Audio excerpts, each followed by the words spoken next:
नमस्कार। एक्सेलेंसीज, बांग्लादेश के राष्ट्रपति अब्दुल हमीद जी, प्रधानमंत्री शेख हसीना जी, कृषि मंत्री डॉक्टर मोहम्मद अब्दुल रज़ाक जी, मैडम शेख रेहाना जी,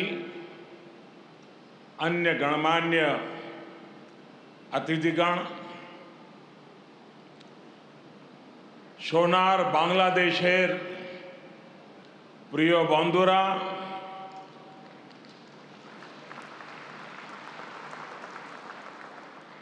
आप सभी का ये स्नेह मेरे जीवन के अनमोल पलों में से एक है। আজকের এই মুহূর্তটি আমার জীবনের मुझे खुशी है মুহূর্তগুলোর মধ্যে একটি হয়ে থাকবে। कि बांग्लादेश की विकास यात्रा के इस अहम আমি অত্যন্ত पड़ाव খুশি में হয়েছি যে বাংলাদেশ आपने তার এই অত্যন্ত मुझे भी গুরুত্বপূর্ণ शामिल किया। आज बांग्लादेश का राष्ट्रीय दिवस है तो स्वाधीनता की 50वीं वर्षगांठ भी है। इसी साल ही भारत बांग्लादेश मैत्री के 50 वर्ष पूरे हो रहे हैं।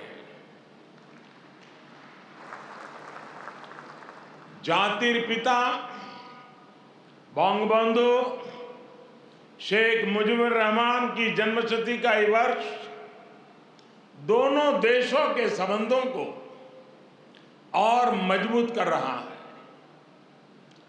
एक्सेलेंसीज, राष्ट्रपति अब्दुल हमीद जी, प्रधानमंत्री शेख हसीना जी और बांग्लादेश के नागरिकों का मैं आभार प्रकट करता हूं। आपने अपने इस गौरवशाली क्षणों में, इस उत्सव में भागीदार बनने के लिए भारत को सप्रेम निमंत्रण दिया। मैं सभी भारतीयों की तरफ से आप सभी को, बांग्लादेश के सभी नागरिकों को हार्दिक बधाई देता हूं। मैं बंगबंधु शेख मुजीबुर रहमान जी को आदरपूर्वक श्रद्धांजलि देता हूं, जिन्होंने बांग्लादेश और यहां के लोगों के उनके लिए अपना जीवन न्योछावर कर दिया। हम भारतवासियों के लिए गौरव की बात है कि हमें शेख मुजीबुर रहमान जी को गांधी शांति सम्मान देने का अवसर मिला। मैं यहां अभी इस कार्यक्रम में भव्य प्रस्तुति देने वाले सभी कलाकारों की भी सराहना करता हूं। बंधुगण, मैं आज याद कर रहा हूं बांग्लादेश के उन लाखों बेटे बेटियों को जिन्होंने अपने देश, अपनी भाषा, अपनी संस्कृति के लिए अनगिनत अत्याचार सहे, अपना खून दिया, अपनी जिंदगी दांव पर लगा दी। मैं आज याद कर रहा हूं मुक्ति युद्धों के शूरवीरों को। मैं आज याद कर रहा हूं शहीद धीरेंद्रनाथ दत्तो को, शिक्षाविद रफीकुद्दीन अहमद को, भाषा शहीद सलाम, रफीक, बरकत, जब्बार और शाफिऊर जी को। मैं आज भारतीय सेना के उन वीर जवानों को भी नमन करता हूं जो मुक्ति युद्धों में बांग्लादेश के भाई बहनों के साथ खड़े हुए थे, जिन्होंने मुक्ति युद्ध में अपना लहू दिया, अपना बलिदान दिया और आजाद बांग्लादेश सपने को साकार करने में बहुत बड़ी भूमिका निभाई।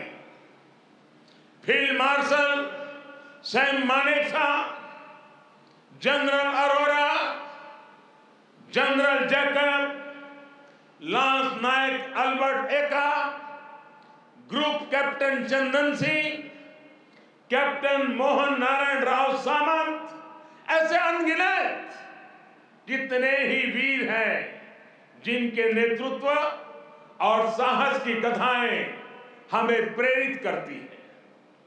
बांग्लादेश सरकार द्वारा इन वीरों की स्मृति में आशुगंज में वॉर मेमोरियल समर्पित किया गया है। मैं इसके लिए आपका आभार व्यक्त करता हूं। मुझे खुशी है कि मुक्ति युद्धों में शामिल कई भारतीय सैनिक आज विशेष रूप से इस कार्यक्रम में मेरे साथ उपस्थित भी हैं। बांग्लादेश के मेरे भाई और बहनों, यहां की नौजवान पीढ़ी को मैं एक और बात याद कराना चाहूंगा और बड़े गर्व के साथ याद दिलाना चाहता हूं। बांग्लादेश की आजादी के लिए संघर्ष में, उस संघर्ष में शामिल होना मेरे जीवन के भी पहले आंदोलनों में से एक था। मेरी उम्र 20-22 साल रही होगी जब मैंने और मेरे कई साथियों ने बांग्लादेश के लोगों की आजादी के लिए सत्याग्रह किया था। बांग्लादेश की आजादी के समर्थन में तब मैंने गिरफ्तारी भी दी थी और जेल जाने का अवसर भी आया था। यानी बांग्लादेश की आजादी के लिए जितनी तड़प इधर थी उतनी ही तड़प उधर भी थी। यहां पाकिस्तान की सेना ने जो जघन्य अपराध और अत्याचार किए, वो तस्वीरें विचलित करती थी। कई दिन तक सोने नहीं देती थी। गोविंद हल्दर जी ने कहा था, एक সাগর রক্তের বিনিময়ে বাংলার স্বাধীনতা আনলে যারা, আমরা তোমাদের ভুলবো না, আমরা তোমাদের ভুলবো না। यानी जिन्होंने अपने रक्त के सागर से बांग्लादेश को आजादी दिलाई, हम उन्हें भूलेंगे नहीं, हम उन्हें भूलेंगे नहीं। बंधुगण, एक निरंकुश सरकार अपने ही नागरिकों का जनसंहार कर रही थी। उनकी भाषा, उनकी आवाज, उनकी पहचान को कुचल रही थी। ऑपरेशन सर्चलाइट की उस क्रूरता को, दमन और अत्याचार के बारे में विश्व में उतनी चर्चा नहीं की है जितनी उसकी चर्चा होनी चाहिए थी। बंधुगण, इन सब के बीच यहां के लोगों और हम भारतीयों के लिए आशा की किरण थे बंगबंधु शेख मुजीबुर रहमान। बंगबंधु के हौसले ने, उनके नेतृत्व ने यह तय कर दिया था कि कोई भी ताकत बांग्लादेश को गुलाम नहीं रख सकती। बंगबंधु ने ऐलान किया था, एबारेर संग्राम आमादेर मुक्तिर संग्राम। एबारेर संग्राम स्वाधीनतार संग्राम। इस बार संग्राम मुक्ति के लिए है, इस बार संग्राम आजादी के लिए है। उनके नेतृत्व में यहां के सामान्य मानवी, पुरुष हो या स्त्री हो, किसान, नौजवान, शिक्षक, कामगार, सब एक साथ आकर मुक्ति वाहिनी बन गए। और इसलिए आज का यह अवसर मुजीब बोरसे बंगबंधु के विजन, उनके आदर्शों, उनके साहस को याद करने का भी दिन है। ये समय चिरो विद्रोही को, मुक्ति युद्धों की भावना को फिर से याद करने का समय है। बंधुगण, बांग्लादेश के स्वाधीनता संग्राम को भारत के कोने कोने से, हर पार्टी से, समाज के हर वर्ग से समर्थन प्राप्त था। तत्कालीन प्रधानमंत्री श्रीमती इंदिरा गांधी जी के प्रयास और उनकी महत्वपूर्ण भूमिका सर्वविदित है। उसी दौर में 6 दिसंबर 1971 को अटल बिहारी वाजपेयी जी ने कहा था, हम न केवल मुक्ति संग्राम में अपने जीवन की आहुति देने वालों के साथ लड़ रहे हैं, लेकिन हम इतिहास को एक नई दिशा देने का भी प्रयत्न कर रहे हैं। आज बांग्लादेश में अपनी आजादी के लिए लड़ने वालों और भारतीय जवानों का रक्त साथ साथ बह रहा है। यह रक्त ऐसे संबंधों का निर्माण करेगा जो किसी भी दबाव से टूटेंगे नहीं, जो किसी भी कूटनीति का शिकार नहीं बनेंगे। हमारे पूर्व राष्ट्रपति प्रणब मुखर्जी जी, प्रणबदा ने कहा था, बंगबंधु को उन्होंने एक टायरलेस स्टेटसमैन कहा था। उन्होंने कहा था कि शेख मुजीबुर रहमान का जीवन धैर्य, प्रतिबद्धता और आत्मसंयम का प्रतीक है। बंधुगण, ये एक सुखद संयोग है कि बांग्लादेश के आजादी के 50 वर्ष और भारत की आजादी के 75 वर्ष का पड़ाव एक साथ ही आया है। हम दोनों ही देशों के लिए 21वीं सदी में अगले 25 वर्षों की यात्रा बहुत ही महत्वपूर्ण है। हमारी विरासत भी साझी है, हमारा विकास भी साझा है, हमारे लक्ष्य भी साझे हैं, हमारी चुनौतियां भी साझी हैं। हमें याद रखना है कि व्यापार और उद्योग में जहां हमारे लिए एक जैसी संभावनाएं हैं, तो आतंकवाद जैसे समान खतरे भी हैं। जो सोच और शक्तियां इस प्रकार की अमानवीय घटनाओं को अंजाम देती हैं, वो अब भी सक्रिय है। हमें उनसे सावधान भी रहना चाहिए और उनसे मुकाबला करने के लिए संगठित भी रहना होगा।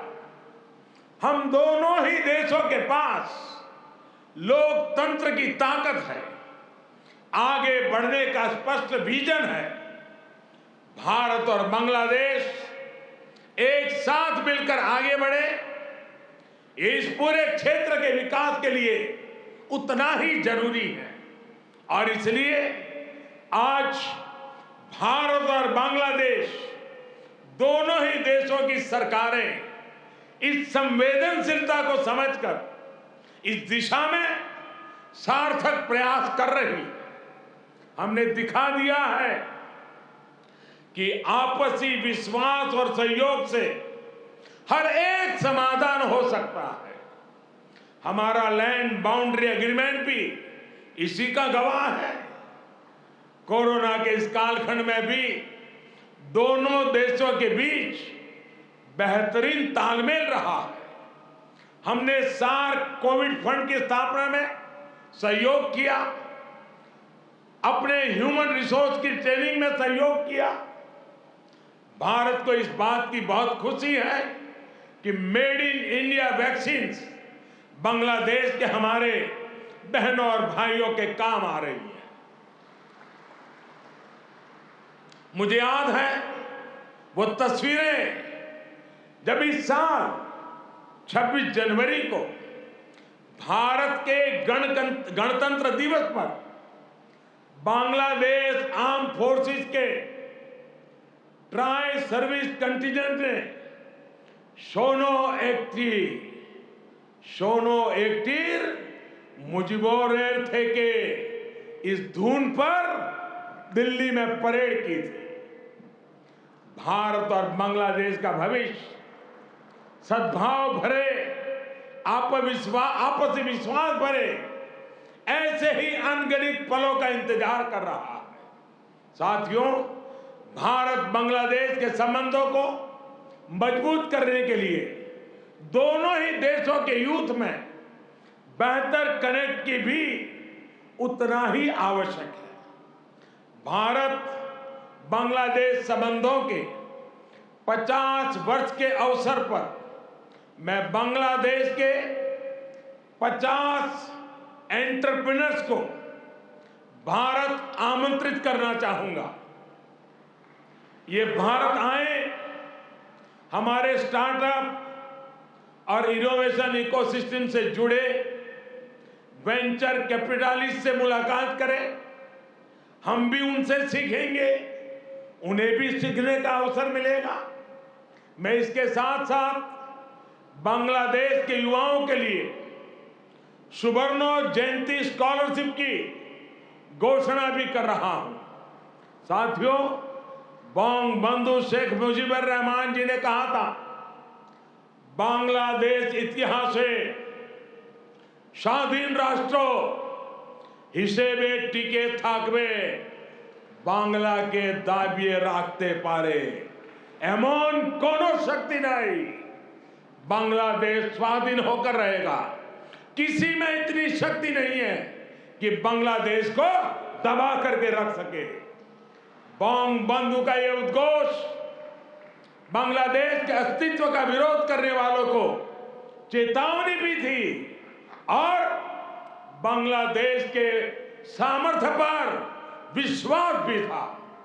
मुझे खुशी है कि शेख हसीना जी के नेतृत्व में बांग्लादेश दुनिया में अपना दमखम दिखा रहा है। जिन लोगों को बांग्लादेश के निर्माण पर ऐतराज था, जिन लोगों को बांग्लादेश के अस्तित्व पर आशंका थी, उन्हें बांग्लादेश ने गलत साबित किया है। साथियों, हमारे साथ काजी नजरुल इस्लाम और गुरुदेव रविंद्रनाथ ठाकुर की समान विरासत की प्रेरणा है। गुरुदेव ने कहा था, काल नहीं आमादेर हाथे काराकारी कोरे ताई शबे मिले देरी कारो नहीं शहे को भू। यानी हमारे पास गंवाने के लिए समय नहीं है, हमारे पास बदलाव के लिए आगे बढ़ना ही होगा। अब हम और देर नहीं कर सकते। ये बात भारत और बांग्लादेश दोनों पर समान रूप से लागू होती है। अपने करोड़ों लोगों के लिए, उनके भविष्य के लिए, गरीबी के खिलाफ हमारे युद्ध के लिए, आतंक के खिलाफ लड़ाई के लिए हमारे लक्ष्य एक है। इसलिए हमारे प्रयास भी इसी तरह एकजुट होने चाहिए। मुझे विश्वास है भारत बांग्लादेश मिलकर तेज गति से प्रगति करेंगे। मैं एक बार फिर इस पावन पर्व पर बांग्लादेश के सभी नागरिकों को अनेक अनेक शुभकामनाएं देता हूं और हृदय से आप सभी का बहुत बहुत धन्यवाद करता हूं। भारत बांग्लादेश मैत्री चिरोजीवी हो। इन्हीं शुभकामनाओं के साथ मैं अपनी बात को समाप्त करता हूं। जय बांग्ला, जय हिंद।